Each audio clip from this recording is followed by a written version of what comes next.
पुढील काही तासांमध्ये महाराष्ट्रामध्ये चक्रीवादळ येण्याची शक्यता वर्तवली जाते। महाराष्ट्र आणि गोव्यामध्ये चक्रीवादळाची स्थिती निर्माण झाली आहे। या चक्रीवादळामुळे मुसळधार पावसाची देखील शक्यता आहे। पुढील काही तासांमध्ये महाराष्ट्रात चक्रीवादळ येण्याचा अंदाज वर्तवला जातोय। राज्यातील पावसाबद्दल आणि चक्रीवादळाविषयी सर्वात मोठी धक्का देणारी बातमी आज आलेली आहे। महाराष्ट्रावरती चक्रीवादळाचं मोठं संकट, गेल्या 30 वर्षातील सगळ्यात मोठं चक्रीवादळ पुढील 2 तासात महाराष्ट्रावर धडकणार। हवामान खात्याने गंभीर रेड अलर्ट जारी केलाय। 10 जिल्ह्यात प्रचंड प्रमाणात नुकसान होणार। मुंबईच्या दिशेने 150 किलोमीटर प्रति तास या वेगाने काल रात्रीपासूनच हे वादळ आलेलं आहे, ज्यामुळे काल मुंबईमध्ये प्रचंड पावसाने थैमान घातलं। आता नंबर आहे या 10 जिल्ह्यांचा। 20 वर्षातील सगळ्यात मोठा आणि शक्तिशाली राक्षसी चक्रीवादळ आता महाराष्ट्र राज्याच्या दिशेने सरकत आहे। पुढील 2 तासात हा महाविनाशकारी वादळ वारा महाराष्ट्रातील 10 जिल्ह्यांवर प्रचंड ताकदीने तुटून पडणार आहे। बघा, गेल्या 8 दिवसांपासून वादळ येणार अशा चर्चा सुरू होत्या, परंतु ते संकट आता आलेलं आहे। काल मुंबईमध्ये प्रचंड वादळाने थैमान घातलं, हाहाकार माजवलाय। तुम्ही टीव्हीला वर्तमानपत्रामध्ये पाहिलेलं असेल। आता तोच कहर या 10 जिल्ह्यात 2 तासांमध्ये येणार आहे। हे वादळ आज, उद्या आणि परवा अशा 3 दिवसात महाराष्ट्रातील या 10 जिल्ह्यांमध्ये मोठ्या प्रमाणामध्ये हाहाकार माजवणार आहे। तशा संबंधित हवामान खात्याने आज रेड अलर्ट जारी सुद्धा केलेला आहे। ताशी 150 किलोमीटर वेगाने येणारे हे वादळ झाडे उन्मळून टाकणार आहे, घरांची पत्रे उडवणार, मोठ्या प्रमाणामध्ये नुकसान करणार आहे। कोणते ते 10 जिल्हे आहेत जिथे रेड अलर्ट जारी केलाय? कोणत्या 10 जिल्ह्यांमध्ये घरांचे पत्रे उडवणार आहेत, झाडे उन्मळून पडणार आहेत? लोकांना घराबाहेर न पडण्यासाठी सूचना देण्यात आलेल्या आहेत। या 10 जिल्ह्यांना सर्वाधिक धोका कोणते ते 10 जिल्हे आहेत? लक्षपूर्वक पाहायचं आहे, कारण की आता हे वादळ आता आलेलं आहे, महाराष्ट्रात धडकलेला आहे, मुंबईमध्ये हाहाकार सुरू केलेला आहे। या ठिकाणी वादळाचं नाव आहे तर ते वादळ म्हणजे शक्तिवादळ। गेल्या 2 दशकातील सर्वात मोठं भयंकर वादळ। हवामान खात्याने याविषयी स्पष्ट इशारा दिलाय। पुढील 2 तासात 10 जिल्ह्यांमध्ये हे वादळ नुकसानाला सुरुवात करणार। अरबी समुद्र आणि बंगालच्या उपसागरामध्ये कमी दाबाचा पट्टा निर्माण झालेला आहे, त्यामुळे हे वादळ तयार झालेलं आहे। याचा वेग इतका प्रचंड आहे की ज्याच्यामुळे नारळाची झाडे, विजेचे खांब आणि कच्च्या घरांचे पत्रे उडणार आहेत। समुद्रात मोठमोठ्या लाटा उसळत आहेत। किनारपट्टीवरती गावांमध्ये पूर येण्याचा धोका आहे। विशेषतः शेतकऱ्यांसाठी सर्वात मोठा अलर्ट आहे। शेतकऱ्यांना काही कांदा पीक असेल, हळद पीक असेल तर भाजीपाला अशा प्रकारची जर पिके असतील तर अशा पिकांचं मोठ्या प्रमाणामध्ये नुकसान होऊ शकतं। सोयाबीन असेल, कापूस असेल, अशा पिकांचं मोठ्या प्रमाणामध्ये नुकसान होऊ शकतं। त्यामुळे सरकारने रेड अलर्ट जारी केलाय। तुमच्या जिल्ह्याचं नाव या 10 जिल्ह्यांमध्ये आहे का जाणून घ्या, कारण की 10 जिल्ह्यांमध्ये आज, उद्या आणि परवा पुढील 3 दिवसांमध्ये प्रचंड नुकसानाची शक्यता आहे। पुढील 2 तासांमध्ये कोणत्याही क्षणी हे वादळी वाऱ्यासह अति जबरदस्त नुकसानाला सुरुवात होऊ शकते। राक्षसी वादळ तुमच्या जिल्ह्यात, तुमच्या गावात, तुमच्या तालुक्यात शिरकाव करू शकतं। 10 जिल्ह्यांची नावे त्यामुळे जाणून घ्या, कारण की आजपासून 70 ते 120 किलोमीटर प्रति तास वेगाने वादळी वारे वाहणार आहेत। त्यानंतर लगेच मुसळधार पाऊस कोसळणार आहे आणि याबाबत गारपीट देखील मोठा धोका आहे। अति मुसळधार ढगफुटी होण्याची पावसाची शक्यता आहे, त्यामुळे नद्या नाल्यांना पूर येण्याची शक्यता आहे। किनारपट्टी भागात समुद्राच्या लाटांचा कहर होईल। प्रशासनाने सर्व नागरिकांना घराबाहेर न पडण्याचा इशारा दिला आहे। किनारपट्टी भागातील लोकांना मासेमारी न करण्याचा सल्ला त्या ठिकाणी देण्यात आलेला आहे। या काळामध्ये विजेच्या कडकडांसह प्रचंड पाऊस होणार आहे, विजा पडण्याचा धोका आहे। माणसं तसेच जनावरांचं तसेच शेतकऱ्यांचं मोठं नुकसान होणार आहे। चक्रीवादळाचा जर इतिहास बघितला तर इतिहासातलं हे सगळ्यात मोठं चक्रीवादळ असणार आहे। यामध्ये पहिलं संकट असं येणार आहे की जे तुमच्या आसपास असणारे जे छोटे मोठे झाडे असतात तर ते झाडे कमजोर झालेले असतील तर ते झाडे उन्मळून पडण्याची शक्यता या ठिकाणी देण्यात आलेली आहे। त्यासोबतच कच्च्या घरांचं नुकसान होऊ शकतं। पत्र्याचं शेड जर असेल आणि प्रॉपर पत्र्यांचं काम केलेलं नसेल तर ते पत्रे उडून देखील जाऊ शकतात। त्यामुळे प्रत्येकाने सतर्क राहायचं आहे। महाराष्ट्रातील 10 जिल्ह्यांना सर्वाधिक फटका बसणार आहे, त्यामुळे जिल्ह्यांची यादी पाहिल्याशिवाय हा व्हिडिओ बंद करू नका। हे 10 जिल्हे असणार आहेत। पहा आता सगळ्यात महत्त्वाची गोष्ट की हवामान खात्याने काय सूचना जारी केलेल्या आहेत। तुमच्या पिकाचं, तुमच्या गुरांचं आणि तुमच्या शेतीचं रक्षण कशा पद्धतीने करायचं आहे, तुमच्या घराच्या बाबतीत कशी काळजी घ्यायची आहे, या संदर्भात काही माहिती दिली आहे। ती माहिती तुम्ही ऐकून घ्या, कारण की कोणत्याही क्षणी तुमच्या गावामध्ये हे वादळ जर आलं तर तुम्ही काय त्या ठिकाणी काळजी घ्यायची आहे। कारण की कुठल्याही प्रकारचे जे लाईटचे कनेक्शन असतात तर ते थांबवावर पडणार आहेत, तर कुठले इलेक्ट्रिसिटी कनेक्शन असेल त्यामध्ये राहणार नाही। तुमच्या गावामध्ये जे विजेचे खांब आहे तर ते विजेचे खांब सुद्धा पडू शकतात। त्या ठिकाणी त्या विजेच्या तारांमध्ये या ठिकाणी इलेक्ट्रिसिटी कनेक्शन राहणार नाही। मोबाईल टावर्स किंवा मोबाईलला रेंज देखील राहणार नाही। तर मग तुम्ही कशा पद्धतीने काळजी घ्यायची आहे आता तुम्ही लक्षपूर्वक पाहायचं आहे।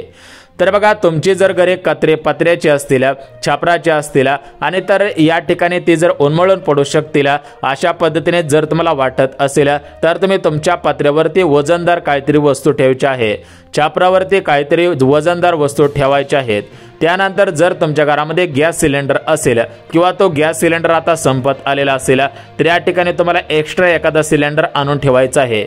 विजेची उपकरणे जर चालू असतील तर ते बंद करून ठेवायचे आहे। पुढील 2 तासांमध्ये मोठा हाहाकार माजणार आहे। पुढील 2 तासांमध्ये विजांच्या कडकडासह जोरदार पाऊस पडणार आहे। या ठिकाणी हे चक्रीवादळ 2 तासांमध्ये या प्रमुख 10 जिल्ह्यांमध्ये घुसणार असल्याची शक्यता वर्तवण्यात आली आहे। त्यासोबतच घराबाहेर जर असाल तर मोबाईल आणि इलेक्ट्रॉनिक वस्तूंचा वापर अजिबात करू नका, कारण की बऱ्याच वेळा असे लक्षात आलेलं आहे की मोबाईल जर ऑन असेल किंवा त्यावेळेस जर कॉल आला आणि तिथे जी वीज पडण्याची शक्यता असते तर ती वीज त्या मोबाईलच्या रेंजद्वारे किंवा त्या मोबाईलच्या लहरीद्वारे या ठिकाणी पडण्याची शक्यता असते। त्यामुळे बाहेर असताना मोबाईलचा वापर टाळा। जर पावसात तुम्ही जर अडकलेला असेल किंवा शेतीची कामे करण्यासाठी शेतात गेलेले असेल आणि या ठिकाणी अडकून बसलेला असेल तर तुम्ही या ठिकाणी झाडाखाली शक्यतो उभे राहू नका, कारण ती झाडे कमजोर झालेली असतात, झाडे भरपूर वर्षांची जुनी असतात। त्यामुळे या वादळी वाऱ्यामध्ये त्या झाडांखाली बसू नका किंवा थांबू नका। किनारपट्टीच्या भागामध्ये राहत असेल तर तुम्ही तुमची जी कागदपत्र आहेत, घरामध्ये जी कागदपत्रे असतील तर ती या ठिकाणी सुरक्षित ठेवा, कारण या वाऱ्याचं पाणी किंवा हे वाऱ्याचं मोठ्या प्रमाणामध्ये हा जो वेग आहे तर या ठिकाणी तुमच्या घरामध्ये या वादळी वाऱ्यासह हे पाणी घरामध्ये शिरू शकतं आणि त्या ठिकाणी कागदपत्रे सुद्धा या पाण्यामध्ये वाहून जाऊ शकतात, कारण घरामध्ये पाणी शिरण्याची शक्यता आहे। त्यासोबतच मासेमारी करणाऱ्यांना किनारपट्टीवरती परत येण्याचे आदेश देण्यात आलेले आहेत। अनावश्यक प्रवास टाळा, गरज असेल तेवढेच घरातून बाहेर पडा। हवामान खात्याच्या वेबसाईटवरती वादळाच्या अद्ययावत माहितीसाठी नक्की नजर ठेवा। या चक्रीवादळाचं गांभीर्य समजून घेण्यासाठी काही वादळ जे आले होते तर बघा 10 जिल्ह्यांना सगळ्यात मोठा धोका आहे, पण याच्यामध्ये कसं नुकसान होतं, कारण की बरेचसे लोक आहेत की जे सिरियसली घेत नाहीत। बघा, हे जे चक्रीवादळ आलेलं आहे तर या चक्रीवादळाला बरेचसे लोक सिरियसली घेत नाहीत। आता मागच्या वर्षी वादळ आलं तर काही जण म्हणतील की मागच्या वर्षी आलं, त्याच्या मागच्या वर्षी आलं, अनेक त्याच्या मागच्या वर्षी आलं, नंतर आलं होतं पण आम्हाला काय त्याचा इफेक्ट बसलेला नाही। पण आता त्याची जी व्याप्ती होती तर ती पूर्वीच्या वादळाची ती कमी होती, त्या वादळाचा वेग कमी होता, त्याची तीव्रता कमी होती।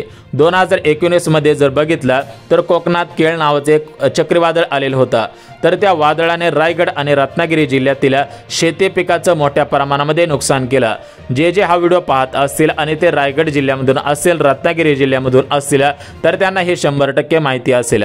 बघा, 2019 मध्ये काय प्रलय तिथे माजला होता, पण आता जे बाकीचे राहतात म्हणजे उर्वरित या रत्नागिरी आणि या ठिकाणी रायगड जिल्हा सोडून जे उर्वरित जिल्ह्यांमध्ये राहतात त्यांना हे समजणार नाही। 2020 मध्ये वादळाला आमठाण नावाच्या चक्रीवादळाचे या ठिकाणी आलेलं होतं। या वादळाने 13 लाख घरं आणि पिकांचं नुकसान केलेलं होतं। हे आम्फान चक्रीवादळ देखील तुम्ही ऐकलेलं असेल तर कमेंट करा। 2021 मध्ये या चक्रीवादळ आलेलं होतं तर त्याने किनारपट्टी लगतचे जिल्हे होते, याच्यामध्ये रत्नागिरी, सिंधुदुर्ग, रायगड असे तर प्रचंड मोठ्या प्रमाणामध्ये हाहाकार माजवलेला होता। आता सगळ्यात जबरदस्त या 2025 मधलं शक्ती नावाचं चक्रीवादळ आहे, गेल्या 20 वर्षातील सगळ्यात भयंकर आहे। त्यामुळे या ठिकाणी झाडे पडतील, घरे उद्ध्वस्त होण्याची शक्यता वर्तवण्यात आलेली आहे। त्यासोबत शेती पिकाचं प्रचंड नुकसान होईल, म्हणून या ठिकाणी तुम्ही सावध राहायचं आहे। प्रशासनाच्या सूचनांचं पालन करा। आता भाग हे चक्रीवादळ होतं तर सर्वाधिक नुकसान या ठिकाणी या भाग चक्रीवादळाने केलेलं होतं। आता बघा, तुम्हाला या ठिकाणी 10 जिल्ह्यांची नावे सांगतो। जर तुमचा जिल्हा 10 जिल्ह्यांपैकी असेल तर तुम्ही कोणत्या गोष्टींची काळजी घ्यायची आहे? घराबाहेर न पडायचं आहे। या ठिकाणी जर तुमच्या घरामध्ये गॅस सिलेंडर संपलेला असेल किंवा या ठिकाणी जर तुमचं काय अर्जंट काम असेल, म्हणजेच एकंदरीत प्रशासनाने दिलेल्या माहितीनुसार शक्यतो घराबाहेर पडू नका। जर काय अर्जंट काम असेल तरच घराबाहेर पडा, अन्यथा अशा पद्धतीने जर तुम्ही पुराचं पाणी बघायला गेलेला असाल किंवा या ठिकाणी पुरामध्ये कुठे अडकून बसलेला असाल तर या ठिकाणी संपर्क तुटण्याची शक्यता वर्तवण्यात आलेली आहे। काही जिल्ह्यांमध्ये मोठ्या प्रमाणामध्ये संपर्क तुटलेला आहे, जसं की सिंधुदुर्ग जिल्हा, रायगड जिल्हा, रत्नागिरी जिल्हा अशा जिल्ह्यांमध्ये 10-10, 12-12 गावांचा संपर्क तुटलेला आहे। काहींची गुरे वाहून गेलेले आहेत, काहींची घरे वाहून गेलेले आहेत। त्यामुळे सर्व नागरिकांनी या गोष्टी हलक्यात घेऊ नका। हे जे चक्रीवादळ आहे तर हे चक्रीवादळ भयंकर आहे। 2025 मधलं सगळ्यात चक्रीवादळ हे शक्ती चक्रीवादळ आहे। त्यामुळे या 10 जिल्ह्यातील सर्व नागरिकांनी, सर्व शेतकरी बांधवांनी या ठिकाणी हे चक्रीवादळ कशा पद्धतीने या ठिकाणी येणार आहे ते पाहायचं आहे। बघा, आज चक्रीवादळ येईल, उद्या चक्रीवादळ येईल, अशा प्रकारच्या बातम्या पाहिलेल्या असतील, परंतु आज खऱ्या अर्थाने अशा सर्व बातम्यांना ब्रेक लागल्याचं चित्र पाहायला मिळणार आहे। कारण हे शक्ती नावाचं चक्रीवादळ पुढच्या 2 तासांमध्ये या 10 जिल्ह्यांमध्ये घुसणार आहे। हे 10 जिल्हे उद्ध्वस्त करण्याची शक्यता वर्तवण्यात आलेली आहे। प्रत्येक गावामधील नदी नाले असतील, ओढे असतील, या ठिकाणी सांडपाणी काढलेलं पाणी असेल तर या ठिकाणी त्याला पूर आल्याचं पाहायला मिळत आहे। काही ठिकाणी जुने तलाव होते तर ते तलाव सुद्धा फुटलेले आहेत। काही ठिकाणी मोठ्या प्रमाणामध्ये नदी नाल्यांना पूर आलेला आहे। नद्या नाल्यांचं बॅकवॉटरचं पाणी सुद्धा गावामध्ये शिरलेलं आहे। खाली पाणी सोडता येत नाही, खाली सुद्धा मोठ्या प्रमाणामध्ये नुकसान होत आहे। वरचं पाणी सोडल्यानंतर खाली सुद्धा मोठ्या प्रमाणामध्ये नुकसान होत असल्याचं चित्र दिसून आलेलं आहे। परंतु हे जे शक्ती नावाचं चक्रीवादळ आहे तर हे चक्रीवादळ मोठ्या प्रमाणामध्ये थैमान घालणार आहे। या चक्रीवादळामध्ये गायीगुरे, घरे, त्यासोबतच आपण सुद्धा वाहून जाण्याची शक्यता वर्तवण्यात आलेली आहे। प्रशासनाकडून आणि NDRFच्या टीमच्या माध्यमातून सध्याच्या स्थितीला काही भागांमध्ये रेस्क्यू काम सुरू आहे। त्यामुळे सर्व शेतकरी बांधवांनी हवामान खात्याच्या या सूचनेचं पालन करायचं आहे, अन्यथा तुमचं मोठ्या प्रमाणामध्ये नुकसान होऊ शकतं। तुमच्या शेतामध्ये असणाऱ्या सोयाबीन असेल, कापूस, ज्वारी काय असेल ते पीक असेल, त्या पिकांचं नुकसान होऊ शकतं। घरासमोर जर तुमच्या मोठ्या प्रमाणामध्ये जुनी झाडे असतील, ती झाडे कुजलेली असतील तर ती झाडे घरावर पडण्याची शक्यता वर्तवण्यात आलेली आहे। या ठिकाणी विजांच्या खांबांपासून दूर राहायचं आहे, कारण विजांचे खांब मोडून पडण्याची शक्यता वर्तवण्यात आलेली आहे। विजांच्या तारांमध्ये मोठ्या प्रमाणामध्ये जो विजांचा प्रवाह वाहत असतो, या ठिकाणी इलेक्ट्रिशियन जी वाहत असते तर ती तुटण्याची सुद्धा शक्यता वर्तवण्यात आलेली आहे। त्यामुळे या ठिकाणी त्या तारांच्या माध्यमातून पाण्यामध्ये या ठिकाणी तो विजेचा प्रवाह वाहण्याची शक्यता आहे। त्यामुळे घराबाहेर पाडू नका, शक्यतो घरामध्ये राहा। या ठिकाणी काही नुकसान होत असेल तर ते देखील आम्ही अपडेट देणार आहोत। आता या 2 तासांमध्ये काय घडेल याच्याविषयी नवनवीन अपडेट तुम्हाला लगेच देणार आहोत। त्यामुळे चॅनलला सबस्क्राईब करून ठेवा, जेणेकरून शेती संबंधित, चक्रीवादळा संबंधित महत्त्वाचे अपडेट तुम्हाला या चॅनलवरती पाहायला मिळतील।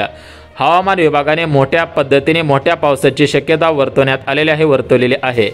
आता याच्यामध्ये सिंधुदुर्ग जिल्हा, मुंबई शहर, मुंबई उपनगर, रायगड, परभणी, बीड, जालना, हिंगोली, अमरावती, बुलढाणा, छत्रपती संभाजी